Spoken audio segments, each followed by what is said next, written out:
A few months ago, I towed with the Chevy Silverado EV and mentioned that I would love to get another one to see how it would fare doing a farther test down to VIR from Washington, D.C. And now Chevy's done it. We've got a 2025 Chevy Silverado EV. This is the LT with extended range, which is going to be different than the RST that I had last fall or winter, whenever I had that.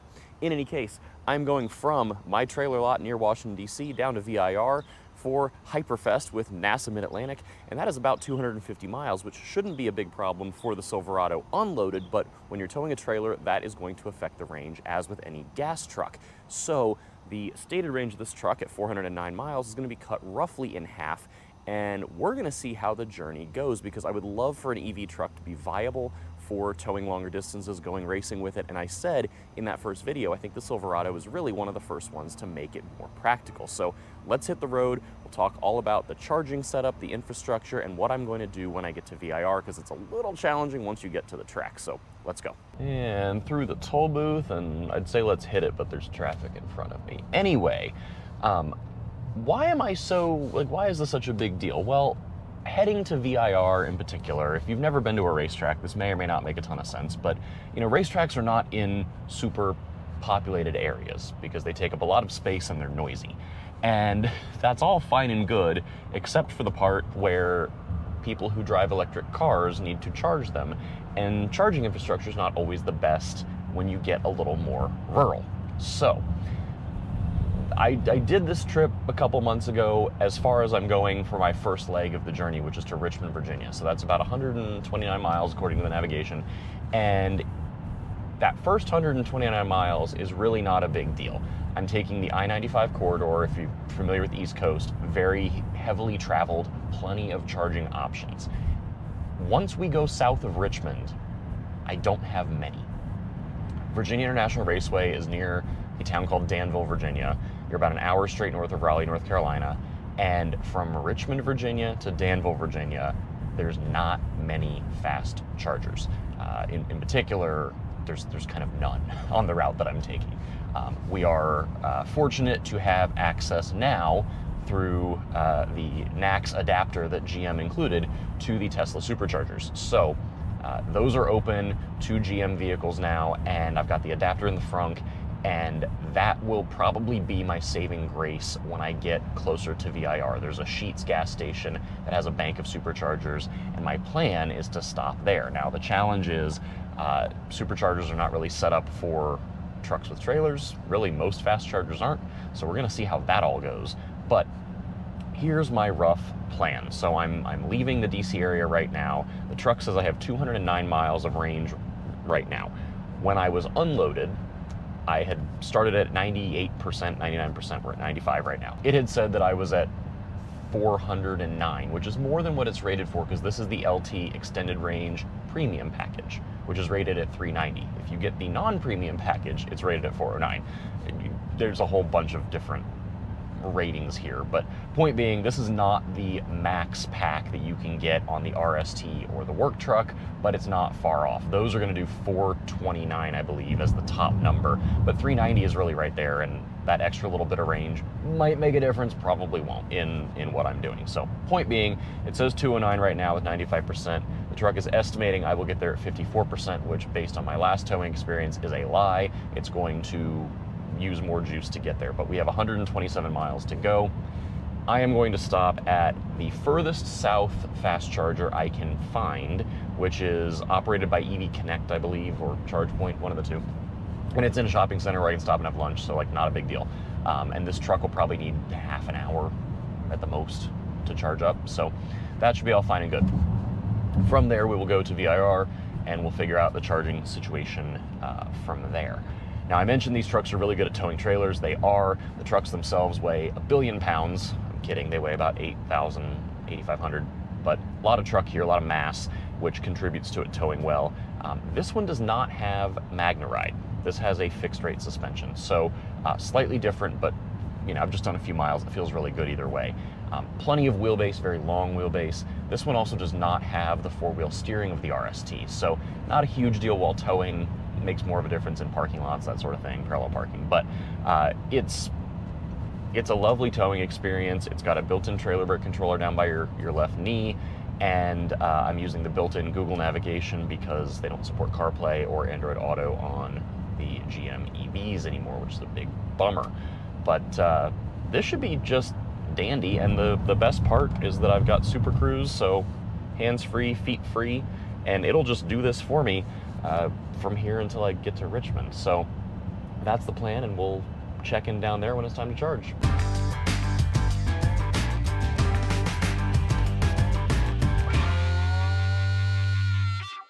Well, it's been a couple hours. We are almost to Richmond, Virginia, and the truck is doing great, as expected. The towing experience, like I said, is just fantastic in one of these.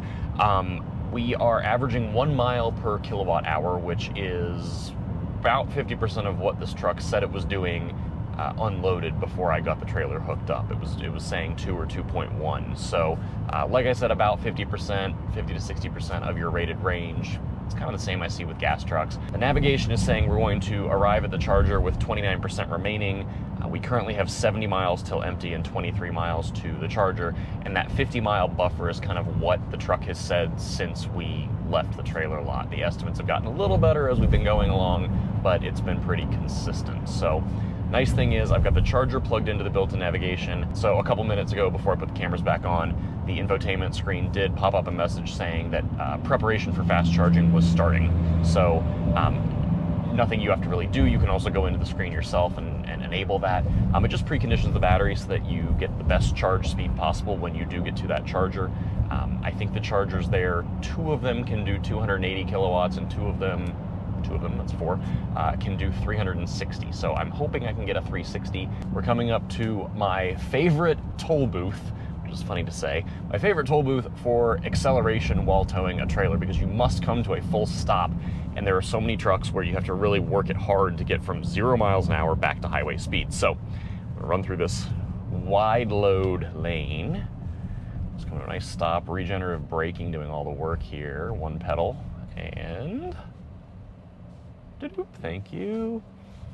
And this is the best part about towing with an electric truck, is just roll your foot into it.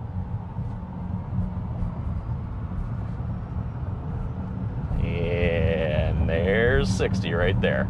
Just no effort, no muss, no fuss, just nice and calm and easy. And that is, it's not exclusive to the Silverado EV, but towing with an electric truck is just like the best experience, because it's moments like that where there's no gears, you just put your foot into it a little bit more, and the electric motors just dispense with more torque and horsepower. It's just a delight. So the chargers are that away, I believe. So come on, 4Runner, let's go. Now I am hoping I don't have to unhook, but I think I might, which would be a giant pain in the rear. I will do it. Go on, F-150. Can't see. Okay, thank you, Honda.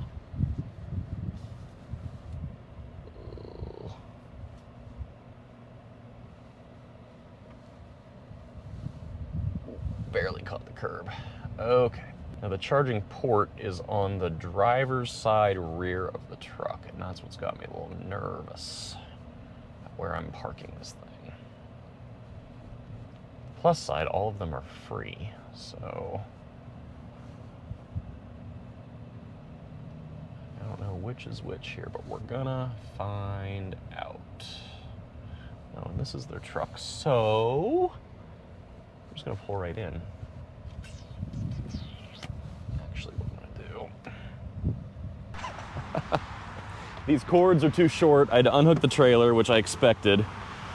All right.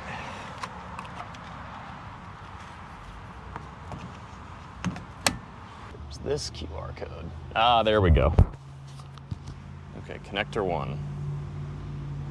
Is this connector 1? It says connector 1. Go. There we go. Okay, it's ramping. This is kind of fun because it'll shoot right up to 350, like, immediately. All right, well, we stopped and had kava, we had gelato, and we're at 89, 90%, so we're gonna go ahead and unhook. The Tesla supercharger on the way to VIR is about 20 miles from the track, so it's only 96 or 100 miles from here. We've got 160 on the guessometer there. The only downside to this whole setup here at this charger is that we did have to unhook the trailer, which I kind of thought we would. It's just kind of the downfall of most fast chargers right now. But we'll see how it goes at the supercharger, so let's hook back up and hit the road. All right, well, we are almost to VIR. We are approaching South Boston, Virginia, and we are getting to where that Sheetz is with the Tesla superchargers, and I am electing to just go there and use them and not try anything at the racetrack. My initial plan was to get power off one of the RV power poles using the travel charger and the 240 volt plug, but I just think it's a smarter move. This is a huge event that we're going to, and I think given I've got the superchargers and they do 250 kilowatts, I think that's the smarter move here. So we left the last charger with 89%. We're gonna roll in with 25% here. We're still averaging about a mile per kilowatt hour, so pretty good. Still just a great towing experience. We're about to see how the supercharging experience is. I've got credentials for the My Chevrolet app, so this will be just like if an owner has one of these trucks, and it should be just seamless plug and charge where you show up and stick the plug in and call it good. But my bigger concern is what to do with the trailer. We may have to unhook again, so let's find out. Now, the benefit here of this being at a Sheetz is that I have to get gas for the race car. I've got my fuel jugs to fill, and we're gonna plug the truck in and then we'll put gas in the jugs. We found our superchargers, and the plug is on the driver's rear of the truck. I don't know, you think I can just pull in and block these? I don't want to block these Hondas. I feel like that's rude of me. Also, that plug would certainly won't, I'm gonna have to back in. Yeah. All right, we're gonna ditch the trailer. Let's put the trailer right here, I guess. Does this seem appropriate, or should I leave it somewhere else? I feel like you could put it next to the supercharger and be fine. Yeah. Maybe in front of the trash can? I doubt they're gonna come pick up the trash right now. Yeah.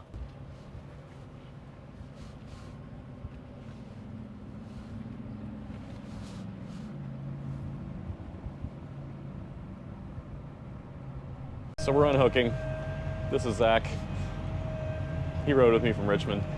And this is just the way of life towing, unfortunately. This is the only charger I got, and we're gonna give it a shot.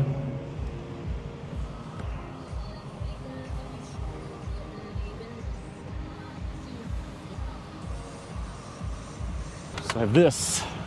I don't know how to use this. We're gonna figure this out. I was told to plug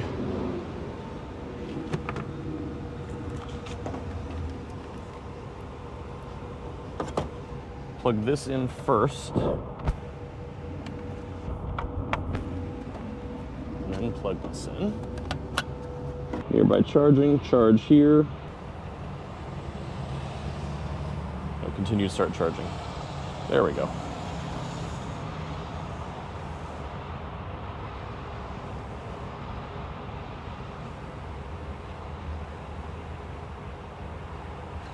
No, it made a noise.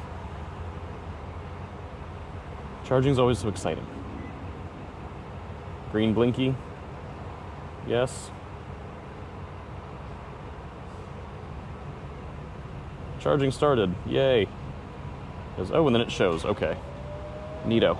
So this will go 250 kilowatts allegedly. We'll see what it does, but this will be fast until 80%, as with everything, and then slow down at 80. So nothing else will go to 80 while we're getting gas for the car and all that, and then I might top off at the racetrack. We'll see. All right, well, we are, what, 15 miles from VIR. We just finished our Sheetz and Tesla supercharger stop. Supercharging was fine. Those chargers should do 250 kilowatts. That's what the app says. I don't know if they were really doing that. We went from like 23% to 61%, and I called it because I want to get to the track and get unhooked and unpacked and all that. So we're on the way there, and we will do this whole dance again to get home. I'm gonna try and plug in while we're at the track, see if track security gives me any crap about that, and If they do, I'll be very sorry and leave the truck plugged in as long as I can. We are done with Hyperfest. It was a really successful weekend for me personally and for Spec 3 as a series that I compete in. We had a, I think, record-breaking number. We had 17 people show up, which was awesome. If you're thinking about those cars, please don't hesitate to reach out. They're super, super, super fun. Anyway, while we were at the racetrack, we did manage to get charged up. And the whole point of this is we are approaching the sheets where we stopped on the way in, and I am not stopping there because I don't want to. What we learned is the Tesla superchargers, despite putting out 250 kilowatts, are 400 volts. And the challenge here is that anything on an 800 volt architecture is not going to get the full potential of the charge speed. So those chargers over there, where there's a Volkswagen Atlas icing one of them, they're useful, but not as useful as they could be. So we are 96 miles to the charger where we stopped in Richmond, Virginia. We're going back to that same one because it charges super fast. And we've got about a 60-mile buffer on the range. So I think we're going to be just fine, I think. And off we go. Other thing at VIR that we learned, I guess if you go on the website, it tells you you're not allowed to charge electric cars in the paddock on power poles. I don't read the websites for the racetracks because I've been going there for almost 20 years. But after the nice security man came and politely but firmly told us that we had to unplug the truck, we did manage to go up to the Porsche chargers. Porsche installed 2 level 2 destination chargers that charge, I think, at 11 kilowatts that are kind of outside the main paddock, but they're free to use and easily accessible. So we took the truck up there and left it for a while and just monitored the charge status through the Chevrolet app and went back and got it when it was done. So point being, we left VIR at 100%, which means we can blow right past that sheets and feel pretty comfortable. So more to come, and let's go to Richmond. Final report, I am almost to my trailer lot to drop this thing off and head home. I will have done 547 miles towing this trailer with this Silverado EV, and I actually could have skipped that Tesla stop. So what that means, I could have done this trip with 2 charges, plus, of course, the fill up at VIR in the paddock. That is honestly not that bad. It was a pain to unhook the trailer. I didn't like having to do that, but otherwise, not really a difficult trip. Each charging stop along the route took 45 minutes or so, and you know, I just timed the stops to coincide with lunch or dinner, and it really was kind of a non-event. And otherwise, this has been the best towing experience I've had to and from VIR. Towing with an electric truck is fantastic. People have mixed feelings on these Silverado EVs for unloaded, you know, suspension feel and kind of what the truck is overall, but as a tow vehicle for this trailer, for what I've been doing, it's just fabulous. Super Cruise is incredible. It's really been a nice towing partner. Now, the nice thing here, people are going to say, oh, well, you made it back to the trailer lot, but how far is that from your home? And do you have to recharge one more time and all that? I'm rolling into the trailer lot with 25% battery. I left Richmond at just shy of 100%. And it says I've got 44 miles to empty, but as soon as I unplug the trailer, it's going to recalculate because it knows that there's no more trailer hooked up, and it's going to have more than 44 miles. It's probably going to have about double that. And I don't need 88 miles to get home from where I leave this thing. So I'll be just fine to get home, and I can plug it into my condo building, so let it charge back up while I'm asleep tonight. So thank you for coming along. I know this is different than a typical review. If you want to see the full Silverado EV review while towing, I've got that on the channel already, so I'll link to that up here, wherever, and you can give that a watch if you would like.